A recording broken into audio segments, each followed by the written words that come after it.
ដល់ហើយណាធ្វើការហុកចាំមកសុនតែកព្រៀងពី3ស្មៅវាសោះបែកមែនតែនហើយធ្វើការបាញ់ front shot ចូលផ្ទះដាក់ពីបិដាញ់ងាប់អាម៉ាទីផ្លាប់អូនម៉ាទីមើលមុខអត់ញិនត្រូវមកកព្រៀងពី3កព្រៀងទៀតបាក់កខ្តែដល់កន្លែងនេះអំគេញ៉ៃមែនតែនធ្វើការហុក flick មួយផ្ទះពី3កព្រៀងបាក់កមួយ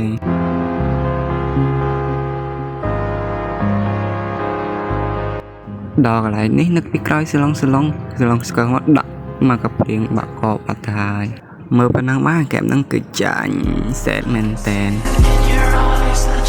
ដល់កន្លែងនេះគឺការដាក់ skit ពី flick ទៅវាយគេពីអ្នកអេសៀផ្លាប់បាក់កដេកស្អាត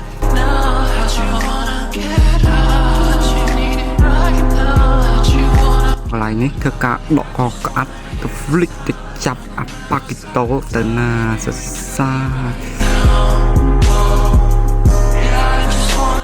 ដល់កន្លែងនេះទឹកការទៅជួយឲ្យលោកកាត់លេងចិត្តសាស្ត្រមួយចាំអាប៉ាគីតូចូល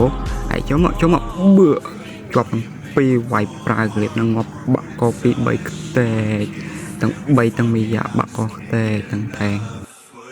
ដល់កន្លែងនេះពីម៉ូតូពីអ្នកលោកកាត់ដកកក្អាត់ទៅវាយ hyper គេនឹងថែងគេមួយពីស្មើធ្វើការវាយកលាវាយអត់ស្នេះធ្វើការដកថយទៅណយរត់សិនរយឡងសិន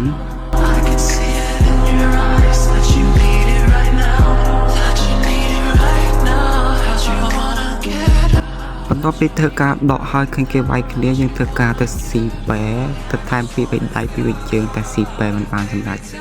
ហើយនេះធ្វើការចូលបំបាំងការចូលបាក់មុខឲ្យគ្នាតែស្ដាយមែនតែនគឺចាប់បានតែម្នាក់ធ្វើការបដូរជីវិតដើម្បីឲ្យឈ្នះហ្គេមនិងឈ្នះបានដោយបំណង